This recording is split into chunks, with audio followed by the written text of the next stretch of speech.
ನಮಸ್ಕಾರ. ಇದು ನಿಮ್ಮ ಸಿರಿ ಡಿಜಿಟಲ್ ನ್ಯೂಸ್. ಸದಾನಂದ ಗೌಡರಿಗೆ ಸ್ವಾಮೀಜಿಗಳಿಗೂ ಬರಬೇಡ ಅಂತ ಹೇಳಿದ್ರು, ಬರಬಾರದು ಅಂತ ಮನವಿ ಮಾಡಿದ್ರಂತೆ. ಸ್ವಾಮೀಜಿಗಳನ್ನ ಬರಬೇಡ ಅಂತ ನಾನು ಮನವಿ ಮಾಡೋಕ್ಕಾಗ್ತದ?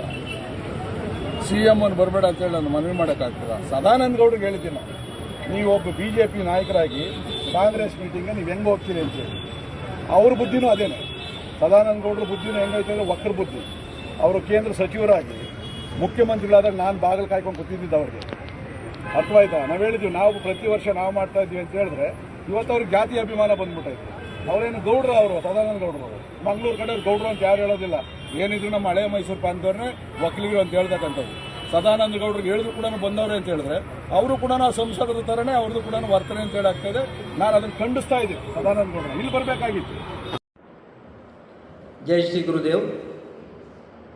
ನಿನ್ನೆಯಿಂದ ಹಲವಾರು ಮಾಧ್ಯಮಗಳಲ್ಲಿ, ಸಾಮಾಜಿಕ ಜಾಲತಾಣಗಳಲ್ಲಿ ಒಂದು ವೈರಲ್ ಆಗಿ ಹರಿದಾಡ್ತಾ ಇದೆ. ಅದು ಯಲಹಂಕದ ಶಾಸಕರಾದ ಸನ್ಮಾನ್ಯ HR ವಿಶ್ವನಾಥರವರೊಂದು ಹೇಳಿಕೆ ಕೊಟ್ಟಿದ್ದಾರೆ. ಮಂಗಳೂರಿನವರು ಒಕ್ಕಲಿಗರೇ ಅಲ್ಲ, DV ಸದಾನಂದರು ಇರ್ಬೋದು, ಗೌಡರು ಇರ್ಬೋದು, ಅಥವಾ ಮಂಗಳೂರಿನ ಭಾಗದವರನ್ನು ಒಕ್ಕಲಿಗರಂತೂ ಕರೆಯುವುದೇ ಇಲ್ಲ ಅಂತ. ಇದು ಬಹಳಷ್ಟು ಸಮುದಾಯದ ಸುಮಾರು 5 ಲಕ್ಷಕ್ಕಿಂತಲೂ ಹೆಚ್ಚು ಒಂದು ಜನರಿರುವ ಒಂದು ಸಮುದಾಯ. ಈ ಒಂದು ಸಮುದಾಯಕ್ಕೆ ಮಾಡಿದ ಅವಮಾನ.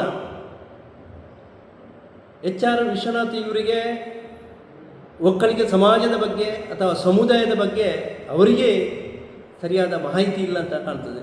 ಯಾಕಂದರೆ ಅವರ ಹೇಳಿಕೆ ಆ ರೀತಿ ಇದೆ. ಇದನ್ನೆಲ್ಲ ನೋಡುವಾಗ HR ವಿಶ್ವನಾಥರವರು ಒಕ್ಕಲಿಗರ ಅಂತೇಳಿ ಸಂಶಯ ಬರ್ತದೆ ನನಗೆ. ನಮ್ಮಲ್ಲಿ ಒಂದಷ್ಟು ಗೊಂದಲಗಳನ್ನು ಸೃಷ್ಟಿ ಮಾಡಿ ರಾಜಕೀಯ ಮಾಡೋದು, ಬಹುಶಃ ಇದೊಂದು ಸಮುದಾಯವನ್ನು ಒಡೆಯುವಂಥ ಕಾರ್ಯ ನಡೀತಾ ಇದೆ. ರಾಜಕೀಯವಾಗಿ ಏನೇ ಇರಲಿ ಅವರು, ಆದರೆ ಮಂಗಳೂರು ಭಾಗದ ಈ ಭಾಗದ ಒಕ್ಕಲಿಗರ ಸಂಸ್ಕಾರ ಇರ್ಬೋದು, ಸಂಸ್ಕೃತಿ ಇರ್ಬೋದು, ಯಾವ ರೀತಿ ಇದೆ ಅಂತೇಳಿ ವಿಶ್ವನಾಥರ ಅವರಿಗೆ ಎಲ್ಲ ರೀತಿಯಲ್ಲಿ ಮಾಹಿತಿ ಕೊಡಲಿಕ್ಕೆ ನಮ್ಮ ಒಕ್ಕಲಿಗ ದಕ್ಷಿಣ ಕನ್ನಡ ಜಿಲ್ಲೆಯ ಒಕ್ಕಲಿಗ ಸಮಾಜ ಸಮರ್ಥವಾಗಿದೆ. ಒಂದಷ್ಟು ಎಲ್ಲ ತಾಲೂಕುಗಳಲ್ಲೂ ಸಂಘಟನೆ ಇದೆ. ಮಂಗಳೂರಲ್ಲಿ ಇರುವಂಥ ಆದಿಚುಂಚನ ಮಹಾಸಂಸ್ಥಾನದ ಶಾಖಾ ಮಠವಿದೆ. ಅದರೊಂದಿಗೆ ಎಲ್ಲ ಬಾಂಧವ್ಯಗಳು ನಮಗಿರಿದೆ. ಎಲ್ಲವೂ ಕೂಡ ನಮ್ಮ ಸ್ವಾಮೀಜಿಗಳ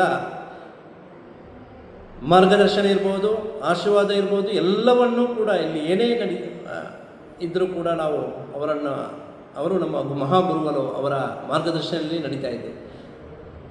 ಆದ್ದರಿಂದ ಈ ಒಂದು ಸಮುದಾಯದಲ್ಲಿ ಗೊಂದಲವನ್ನು ಉಂಟು ಮಾಡುವ ಈ ಹೇಳಿಕೆಗೆ ನಾವು ಕಡಬ ತಾಲೂಕಿನ ಒಕ್ಕಲಿಗರ ಸಂಘದ ಒಂದು ಅಧ್ಯಕ್ಷನಾಗಿ ಸ್ಪಷ್ಟನೆ ಕೊಡ್ತಾ ಇದ್ದೇನೆ. ಯಾಕಂದರೆ ನಿನ್ನೆಯಿಂದ ನಮಗೆ ಒಂದಷ್ಟು ಬ್ಯಾಂಗ್ಳೂರು ಇರ್ಬೋದು, ಆ ಭಾಗದಿಂದಲೇ ನನಗೆ ಫೋನೆಲ್ಲ ಬರ್ತಾ ಉಂಟು, ನೀವು ಒಕ್ಕಲಿಗರಲ್ವಾ ಅಂತೀವಿ. ಅದಕ್ಕೆ ಯಾರೋ ಒಂದು ನೀಡಿದಂಥ ಹೇಳಿಕೆಗೆ ನಾವು ತಲೆ ಕೆಡಿಸಿಕೊಳ್ಬಾರ್ದು ಅಂತ ನಾವೊಂದು ಸ್ಪಷ್ಟನೆಯನ್ನು ಕೊಡುತ್ತಿದ್ದೇನೆ.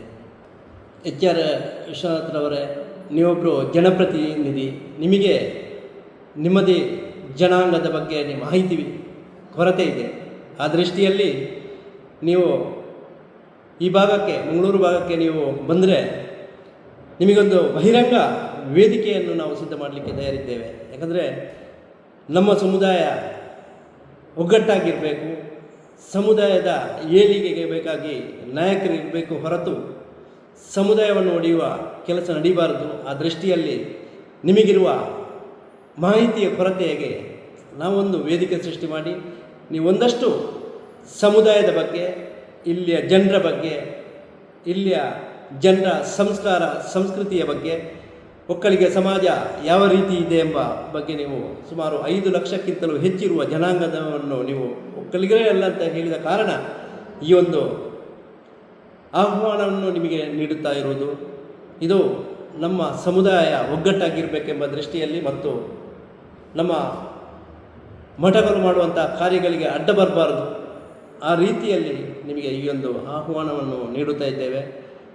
ದಯವಿಟ್ಟು ಮುಂದಿನ ದಿನಗಳಲ್ಲಿ ನೀವು ಯಾವುದೇ ರೀತಿಯ ಸಮುದಾಯದ ಬಗ್ಗೆ ಹೇಳಿಕೆ ಕೊಡುವಾಗ ಒಂದಷ್ಟು ತಿಳಿದು ಮಾತಾಡಬೇಕು ಎಂಬ ದೃಷ್ಟಿಯಲ್ಲಿ ನಿಮ್ಮಲ್ಲಿ ಮನವೇನು ಒಬ್ಬ ಸಮುದಾಯದ ತಾಲೂಕು ಅಧ್ಯಕ್ಷನಾಗಿ ನಾನು ನಿಮ್ಮಲ್ಲಿ ಮನವಿ ಕೂಡ ಈ ಸಂದರ್ಭದಲ್ಲಿ ಮಾಡಿಕೊಳ್ತಾ ಇದ್ದೇನೆ.